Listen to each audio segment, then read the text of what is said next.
Hi, just a little change in the format of this channel, AC Ministries, which I use to mainly refute Islam.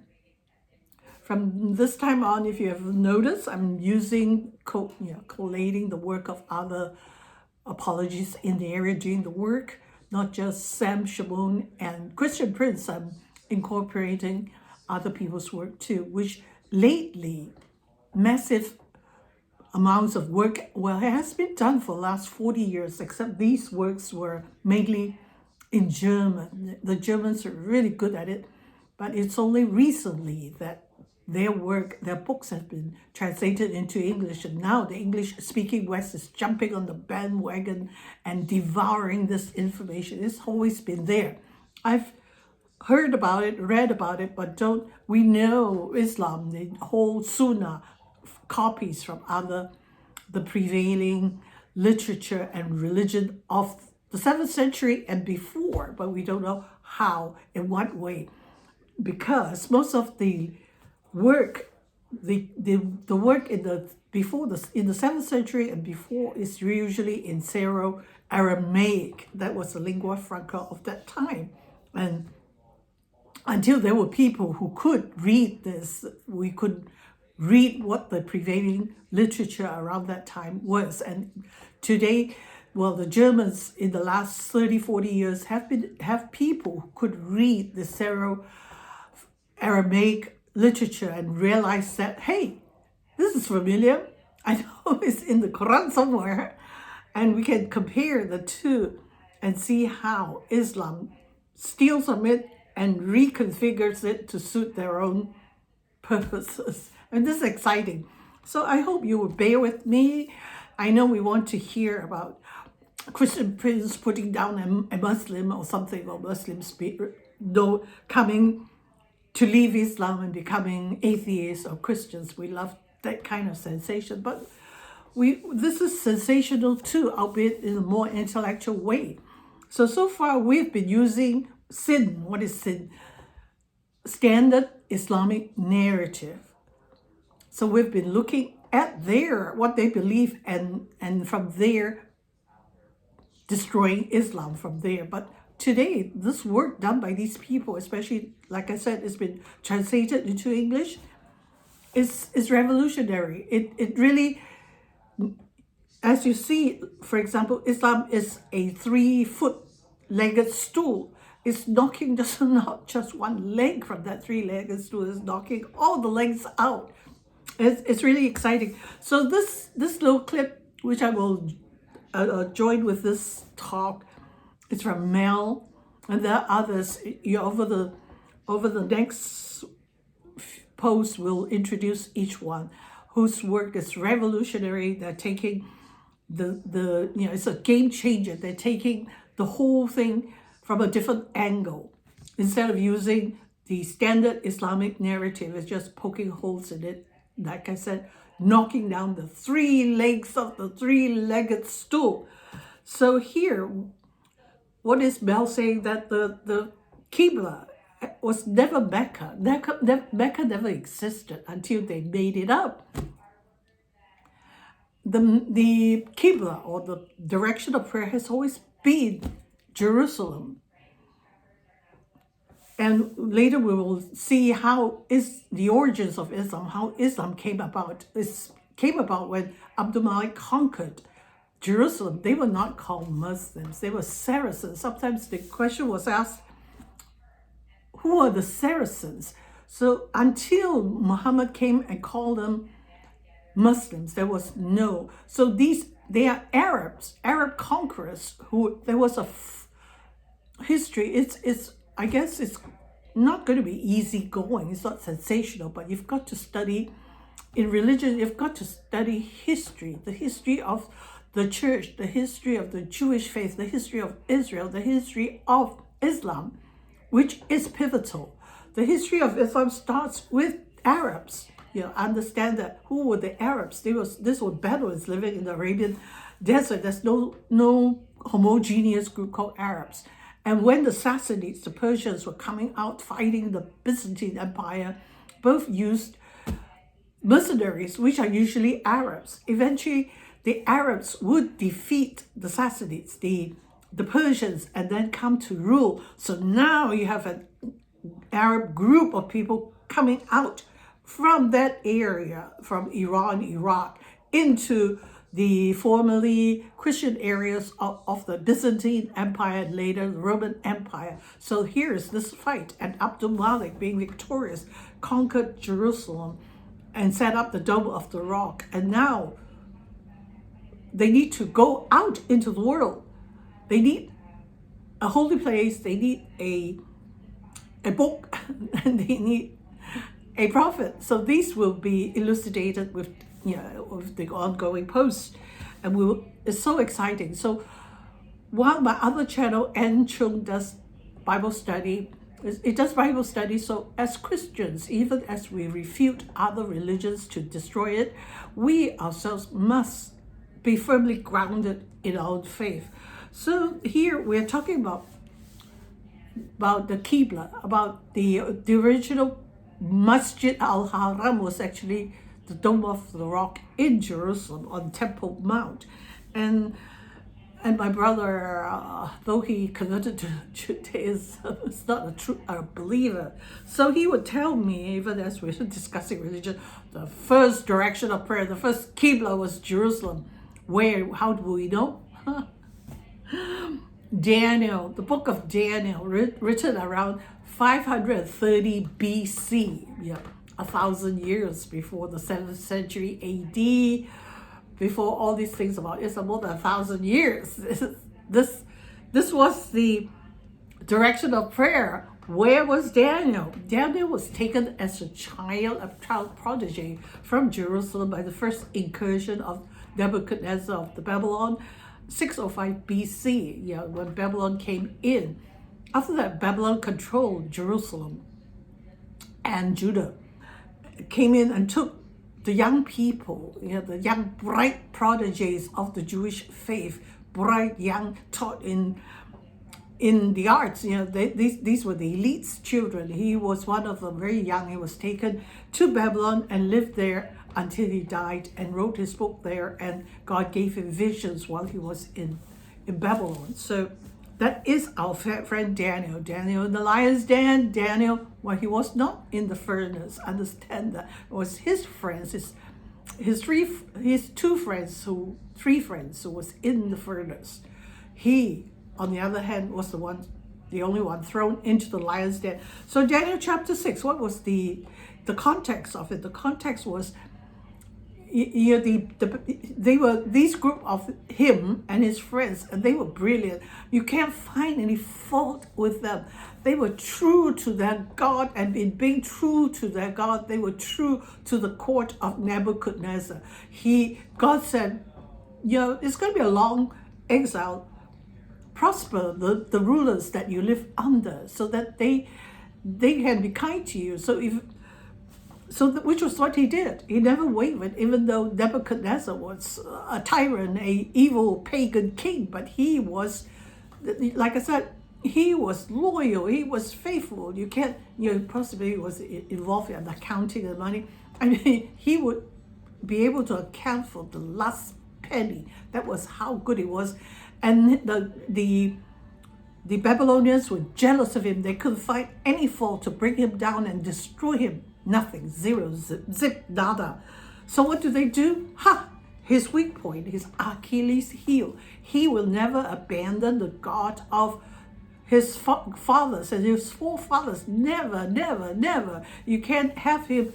He'd rather die or be thrown in the furnace, be thrown in the lion's den, than to worship the gods of Babylon. So here, under Darius the king, the people in Babylon said, "Oh, King Darius, why don't you have a decree that for the next 30 days that no one in your kingdom is going to pray to any other person or God for help, on penalty of being thrown into the lion's den, the den of lions who was starved to death, starving."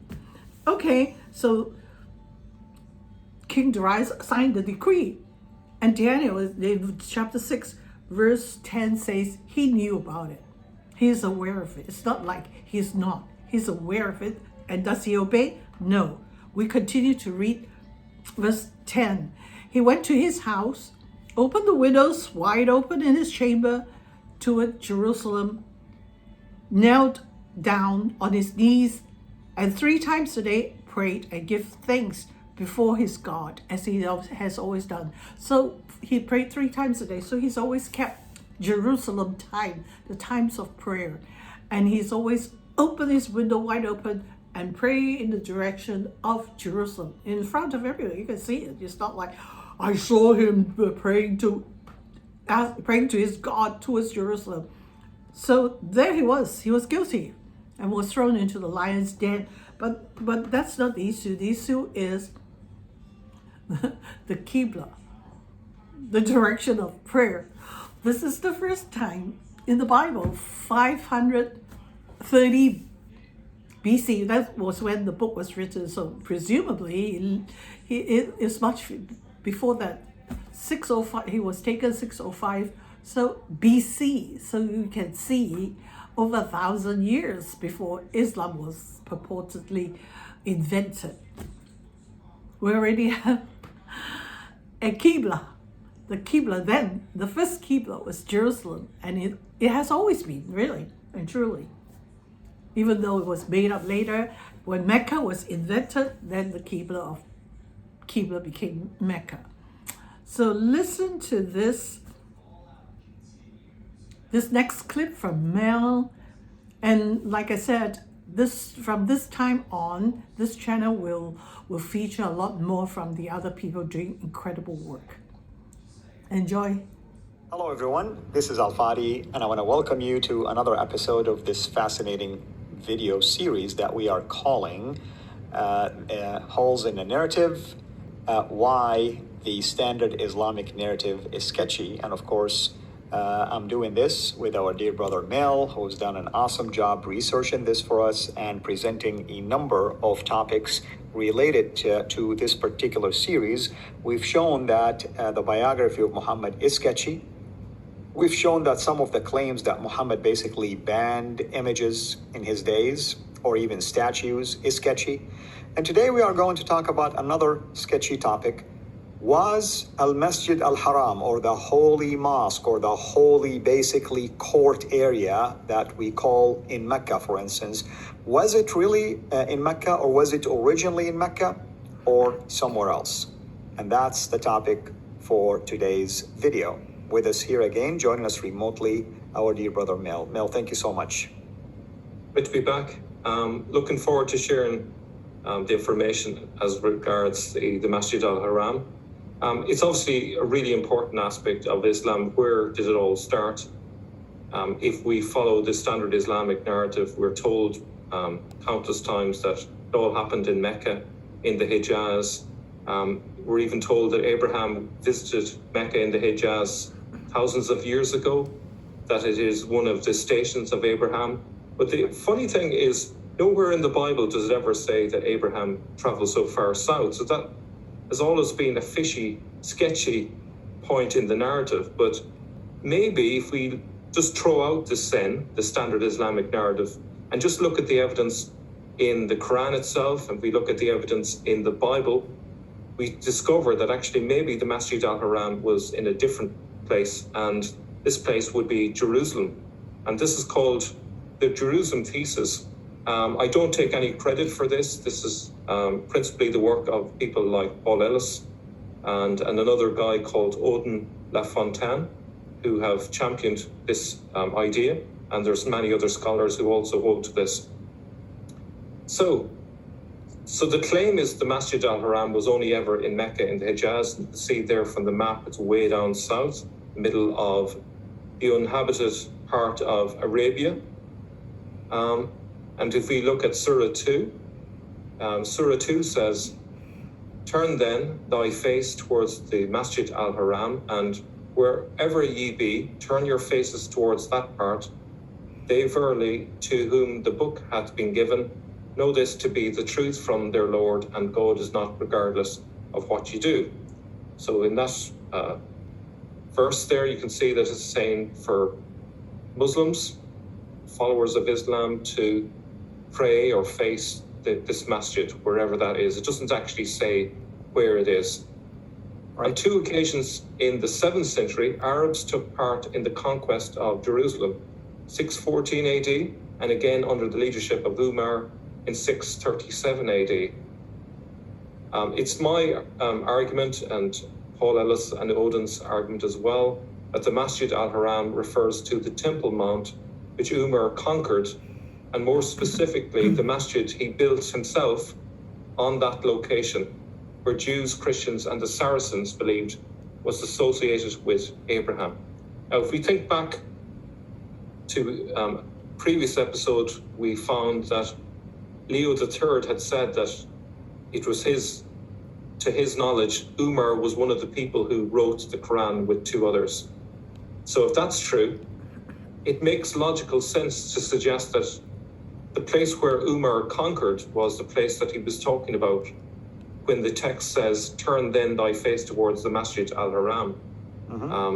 That makes more logical sense than that Umar was talking about some place in the middle of nowhere, way down in the Hijaz. The obsession in the 7th century, if you look at what the Arabs were doing, it was all about Jerusalem. They were obsessed with conquering it, holding it, and so on.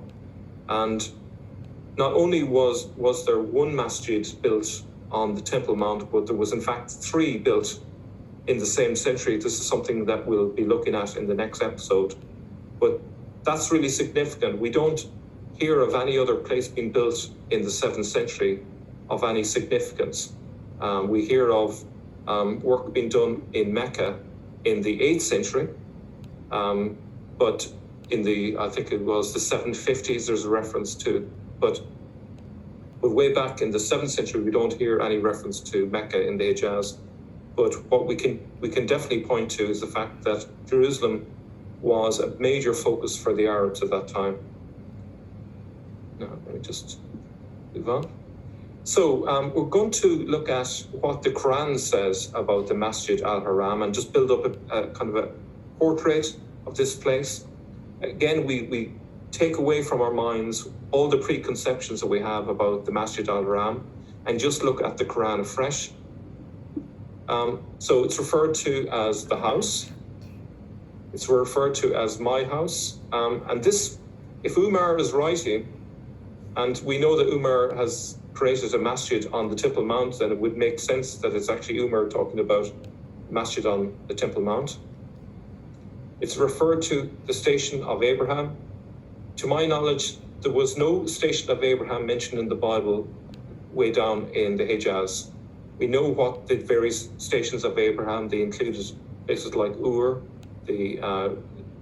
also Haran, and then Jerusalem, and also Beersheba, but not Mecca in the Hijaz. So if I was guessing where the Masjid Al Haram was, I would certainly look at the various stations in the Bible and pick one of those as a likely candidate. It's also referred to the ancient house. Well, if Mecca didn't exist before the 8th or 9th century, then it's very unlikely that that would fit. It's referred to as the sacred house. It's referred to as a Kaaba or the cube. Right. And I want to point something before I forget it. Me and Jay have been releasing a video called In Search of Mecca, and it's very clear from that particular research, and I'm sure you were part of that research, of course, is that Mecca, you cannot make the case that it existed, before the 7th century. So that aligns with what you're saying here. Those descriptions must have been applicable to something different. Absolutely, yeah. So lastly here, it was the first house created for mankind at Mecca, wherever Mecca is. Well, Dan Gibson would argue that Mecca is one of the names of Petra, for instance. Yeah. I have a different theory on that one, but we'll come to that later. Yeah. And I would argue that Mecca is the name of a valley that is north of the Promised Land also. So Yeah. So what does the Quran say about the Masjid Al Haram? Well, thing I didn't point out is that what it actually means, Masjid Al Haram, is the forbidden place of prostration, which of course could be anything really there. Right. Another point is when Abraham and Ishmael were raising the foundations of the house. Now we can think about that. We can think about, well, first of all, I would suggest that Abraham and Isaac were known to have gone to Mount Moriah, and Abraham built the altar there. So it might be that what's happening here is that Isaac is being replaced with Ishmael in order to make a claim that Islam comes from Abraham and that they are the rightful inheritors of the tradition. And so when it talks about raising the foundations of the house, we could be talking about an altar rather than a house specifically. Also, Lord, I have settled some of my progeny in a valley without progeny by thy sacred house.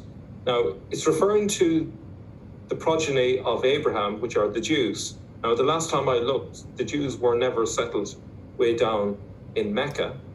They were settled in Israel. So I would argue that this must be in Israel.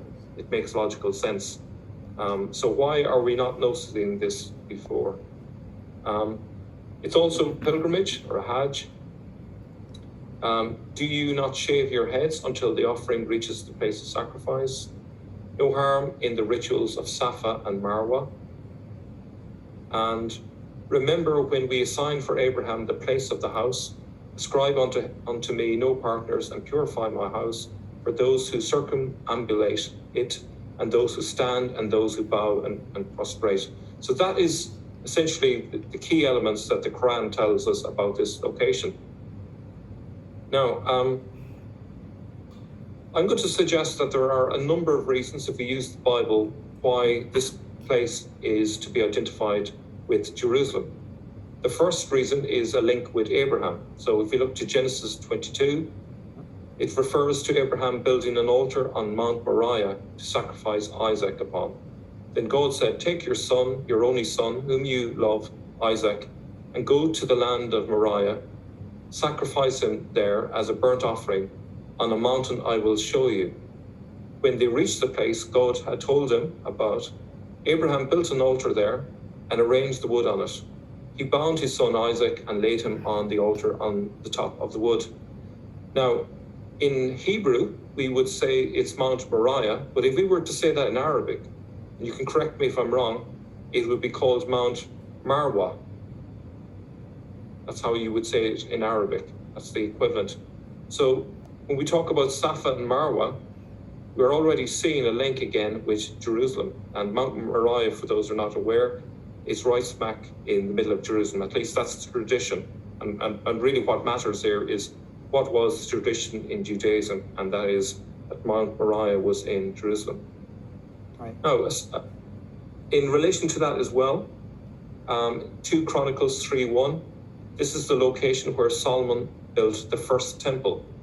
Then Solomon began to build the temple of the Lord in Jerusalem on Mount Moriah, where the Lord had appeared to his father David. It was on the threshing floor of Araunah the Jebusite, the place provided by David. So we can see that the temple itself would fit with the idea of a sacred house. This was the original sacred house on Mount Moriah. Okay, you can read that there for yourselves. I'm just going to go on to another reason. The Kaaba is a cube. So how does that fit? Well, if we look at a reference to the tabernacle in the wilderness, Exodus 28, it says that the Ark of the Covenant was kept in the Holy of Holies, which was a cubic room. God's presence, the Shekinah, was believed to be in there. So if we, for example, take 2 Chronicles 3:3, where Solomon built the first temple, the portico at the front of the temple was 20 cubits long across the width of the building and 20 cubits high. And then if we look at 1 Kings, he prepared the inner sanctuary within the temple to set the Ark of the Covenant of the Lord there. The inner sanctuary was 20 cubits long, 20 wide, and 20 high. He overlaid the inside with pure gold, and he also overlaid the altar of cedar. Now, 20 wide, 20 long, 20 high. What does that sound to you like? A cube. It sounds like a cube here. Yeah. So we have here a connection with the tabernacle that was in the wilderness, and its connection with Holy of Holies, which was a cube. So again, we're seeing a reason to connect it with Judaism. If we look to reason number 3, in terms of the Hajj, and there are some interesting insights here. If we take Deuteronomy 16, 3 times a year, all your men must appear before the Lord your God at the place he will choose, at the festival of unleavened bread, the festival of weeks, and the festival of tabernacles. No one should appear before the Lord empty-handed. Each of you must bring a gift in proportion to the way the Lord your God has blessed you. And look at the names of these Jewish festivals. Hag, Hakat Zir, Hag HaShavuot, and Hag HaSukkot, the festival of tabernacles. Now, what's interesting is the word Hajj is a direct Arabic borrowing from the Hebrew Hag. In fact, in some Arabic-speaking countries, including Egypt, they still pronounce it as Hag. So it's directly from Hebrew. Odin Lafontaine points out that let me see, I've lost where there's no logical connection to the Arabic etymology HJJ, which is to argue. So it's directly taken from Hebrew, and it is a place of pilgrimage, but it's in the context of pilgrimage to Jerusalem, and that's significant. So all 3 of these festivals, or Hags, were made by Jews originally to the Temple Mount. So if there's a reference to a Hajj or a Hag, it really emphasizes the idea of Jerusalem. And it's interesting that Abdul al-Malik's assistant or co-leader was al-Hajjaj, which actually means someone who goes on pilgrimage to Jerusalem. So that's another little pointer to the idea that the Masjid Al Haram was on the Temple Mount. Okay, and so if we take Eid al-Adha, it relates to the Exodus 12, the sacrifice of a goat. So again, that's drawn from Judaism. And, let's try that again. And then if we look at the Mishnah, it prescribes circling the temple 7 times on the 7th day. So this idea of circumambulating the Kaaba, this is actually something that is found in Judaism as well, which talks about circling the temple 7 times. Yep. So another point is the idea that it is the house of God. The Bible refers to the temple frequently as the house of God. You can have a look at the references there. I think the one that the old way of our audience will be most familiar is the one where Jesus said, "My house will be a house of prayer, but you have made it a den of robbers." So again, house of God fits. Now the 5th reason is the idea of Baka. If we look at Psalm 84, Baka, or in particular the valley of Baka, is symbolic of pilgrimage to Jerusalem. So it is a poetic way of referring to the journey to Jerusalem. So that's more evidence. In terms of shaving people's heads, which was referred to in the Quran earlier, an objection to a Jewish location is that the Jews are not known for shaving their heads as Muslims do on Hajj. Okay. However, we find this. There's in Isaiah, it says, in that day, the Lord God of hosts called to weeping and mourning, to baldness and putting on sackcloth. So shaving of one's head was associated, even in Judaism, with penance, something that you would Penance and do sorrow. when you, in particular, journeyed to the Temple Mount. Number 7 is circumambulation. The Dome of the Rock was designed to be circumambulated. And we also find the word hakafa in Hebrew. It's a Jewish minhag or tradition in which people walk or dance around a specific object, generally in a religious setting. On Sukkot, the reader's platform is circled on each of the 7 days of the holiday. And this spot on the Temple Mount is the exact location of the Holy of Holies, where the Ark of the Covenant was once kept. And I should also point out that in the book of Joshua, the Jews walked around the city of Jericho once a day for a week, and 7 times on the 7th day carrying the Ark of the Covenant. That's right. On the 7th day, the people blew the shofar, or the ram's horn, and shouted, causing the walls to fall, allowing them to enter the city. Now, it's interesting, when Muslims go to Mecca, they go around the Kaaba. But how many times? 7. 7 times. Is that just a coincidence? I don't think so. I think this is a sign that it comes from the same origin. And it's interesting that Jews circumambulate anti-clockwise as well. That's another coincidence. And they do this in a very particular way. In Judaism, starting things from the right side is considered to be important, since the right side is the side of hesed, or kindness, while the left side is the side of gevura, or judgment. Apologies to any Jewish viewers if I pronounce that word wrong, but I believe that's how you pronounce it. So, I think that's pretty solid evidence. Reason number 8 is, what about the Safa and Marwa? And the credit here is to Odin Lafontaine. So if we look at this picture, we see the Kaaba in Mecca, and there's a circumambulation done between Marwa and Safa. Okay. Now, we can see, despite being hidden under a building, that they are not hills. These places in Mecca are just rocky outcrops or boulders. Al-Fadi, I believe you've been to Mecca a number of times. Did you see any mountains at Safa and Marwa? Oh, not at all. It's just a small pieces of rock like this. In fact, this is a new addition when they kind of like protected them now, because kids will jump in there and play. And I used to do that too, but it's not a mountain. I mean, I was told that this is the remnant of it, I mean, I didn't think much of it at that time. Yeah. So it's interesting that they have this notion that Safa and Marwa were mountains. And yes, when you go there, you see that they are just boulders. And it sounds to me very fishy, let's say. It sounds to me that there was another location originally, and they've basically taken it and moved it to a different location, taking the tradition, but changing the location. Now, if we look at Jerusalem, we have Mount Scopus and Mount Moriah in Jerusalem. There's the Mount of Olives.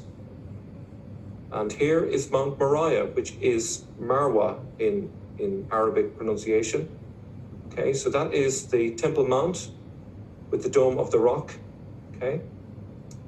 And here is Mount Scopus. Mount Scopus is actually called Safa, according to Flavius Josephus. And this goes way back to the 1st or 2nd century. So for 2,000 years, Mount Scopus has been referred to as Safa. So there we have Marwa and Safa. I would argue, and I think very convincingly, that they just simply took a tradition of the pilgrimage to these sites, circumambulation between these two mountains, and these are actually mountains, not simply boulders, and they moved it to Mecca. I think the argument there is very strong.